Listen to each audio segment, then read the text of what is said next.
Welcome back sa Schoolmates. So naging parte ang Schoolmates sa isang highlight event ng ASEAN Youth Month that took place in MCU or Manila Central University. It was a collaboration or a collab event between MCU in partnership with AYAN, the students that went all in sa usapang leadership, advocacy, at kung paano maging boses ng kabataan today. Very timely sa Schoolmates. So let's not keep you waiting at panoorin po natin ito.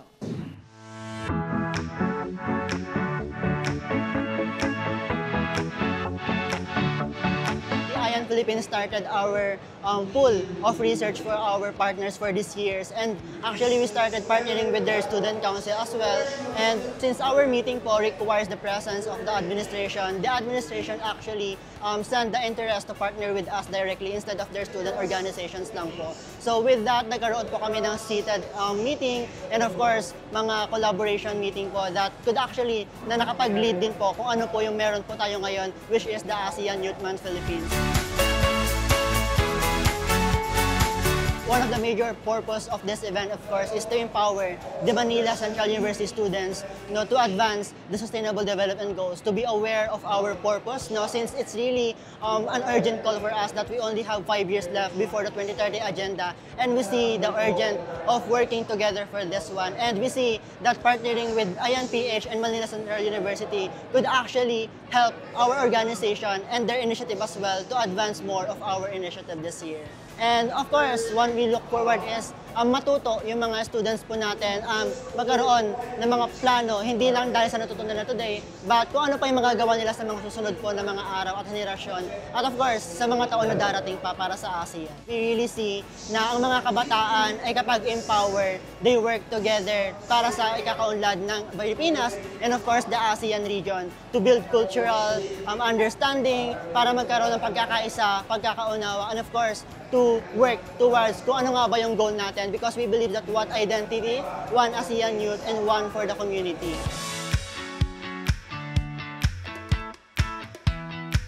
As an organizer, masaya sa part namin na hindi lang sila matututo, but actually mabubuhay, magigising, na kumilos din on their own sa kanilang mga kanilang komunidad, na hindi lang sa kanilang mga paaralan, but to actually build their own network as well, para hindi lang, dahil naniniwala rin tayo, na hindi lang naman si AYAN Philippines ang nagtatrabaho for the advancement of the SDGs, but we believe na kung sama-sama tayo, mas marami tayong mararating.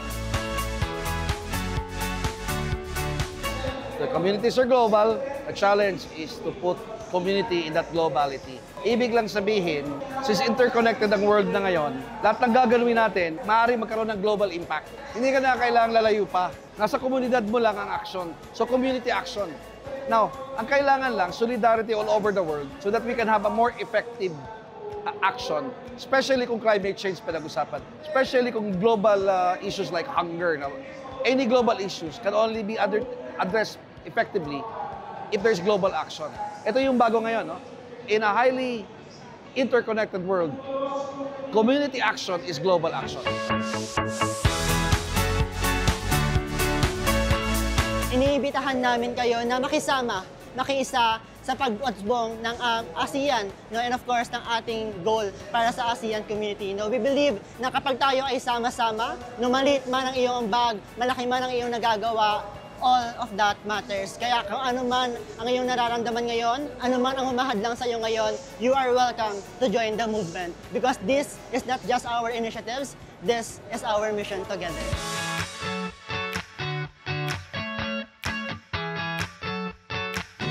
Ayan! And ngayon, of course, we have the last message and encouragement para rin sa ating mga schoolmates. So, Myros, take it away. This is important because I tackled this in a TED Talk I did in Belgium. I think it's to embrace discomfort. Nowadays, tayong mga kabataan, gusto natin lahat instant, gusto natin talagang lahat, we are very entitled nowadays. And so I think it's important to embrace discomfort in order to become critical thinkers, critical doers, and to become upright and active citizens. Number 2 is to be authentic. Nowadays, we feel like we have two lives, life offline and life online. Let's try to be authentic because for me personally, I think napakaunti na lang ng genuine na tao sa mundo na ito, and so why not be one of them? And third is patuloy ang pagtindig. I think alam natin, sabi nga ni Jose Rizal, tayo ang pag-asa ng bayan. Pero paano tayo maging pag-asa ng bayan kung wala tayong ginagawa para sa bayan? Kaya tayo naging advocate, kaya tayo naging volunteer kasi gusto natin mas mapaganda ang ating kinabukasan ng bansa. Love that. Yes. Okay, so ikaw muna, James. Yes. Marami Ako naman, akong yung, masabi. yung takeaway ko this episode is actually yung kagandahan ng inclusivity and collaboration. Knowing na sa ating bansa, ang daming pagkakaiba ng bawat individual Maraming na dapat faction. bigyan, na Yeah. dapat bigyan ng atensyon. Like for example, the PWDs, the LGBTQ, the indigenous people, which is magandang aspeto or magandang layunin din no ng ASEAN or ng ASEAN, and na masama ito para sa ganun hindi nila ma-feel na left out sila, and Yeah. para mas lumawak pa yung saklaw ng organisasyon na ito. And of course, yung collaboration din with indigenous people, gaya nga na na-mention kanina, na yung sa mga malalayong lugar, maganda no na naabot natin sila para sa ganun hindi lamang yung mga taga Manila ang makaka-gain ng knowledge about this, bagkus pati na rin yung mga tao na mahirap abutin, na possible naman ma-reach. Pero in the longer term, syempre mahirap yun. Yes. And I wish sana ma-achieve natin yun. And of course, ngayon ko lang din na-realize na parang by the help of performing arts din, na parang magagamit din to, no, isa rin itong magandang tool para makapagturo ng mga learners natin, especially yung mga youth natin na mas nalululong ngayon sa teknolohiya, no, by the use of music, theater arts, dances, mas mapapalawak natin, no, kung ano yung kagandahan ng sariling atin. Lalo pa ngayon, may very rampant na ang mga misinformation. Correct. And I think good thing and magandang tool ang performing arts para makapagturo sa mga students natin, especially maitama yung mga maling impormasyon na yun. Right. And I think when you said earlier na magandang avenue yung music at saka yung performing arts, ngayon kasi kailangan din ma-build sa mga learners natin sa murang edad pa lang. And Yes. what's the better or the best way to have them engage on something that seems exciting, 'di ba? And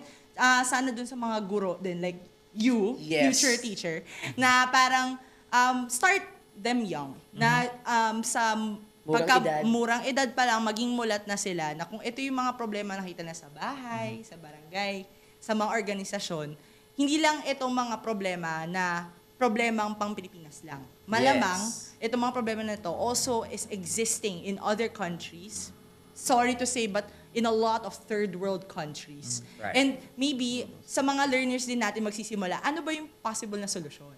Diba? Yes. So, I would like also to commend the organizations such as this, that you like to keep the fire alive in the youth. And it speaks to me, as someone who was previously engaged in a lot of youth organizations, it felt as if I was doing it because I wanted to become a leader. But I couldn't find that passion yet, that advocacy yet, that stuck with me. So I think that's also why I'm here still in Schoolmates. Kasi it gave me an avenue to still be in the know, to still learn from fellow students who also graduated, who are fellow leaders now, pioneers in their field. Na, wait, wow, sila nakahanap na sila ng advocacy. Maybe my advocacy is this show. Diba? Na parang ASEAN Youth Month is so closely tied with Schoolmates. Especially for me. Kasi ang mga kabataan ngayon, I've seen many generations also of my own generation evolve. And it feels as if we're talking about the same issues, pero never natin siya nasusolusyonan. And now is the time for us, especially in ASEAN Youth, hindi siya dapat event lang. It should be a way to craft the minds of the new leaders. And it shouldn't stop in ASEAN Youth, diba? And it should become new leaders of the government, new global leaders also, na wait, maraming magagawa ang Pinoy. Kasi tayong how would I say, sadlak sa kahirapan.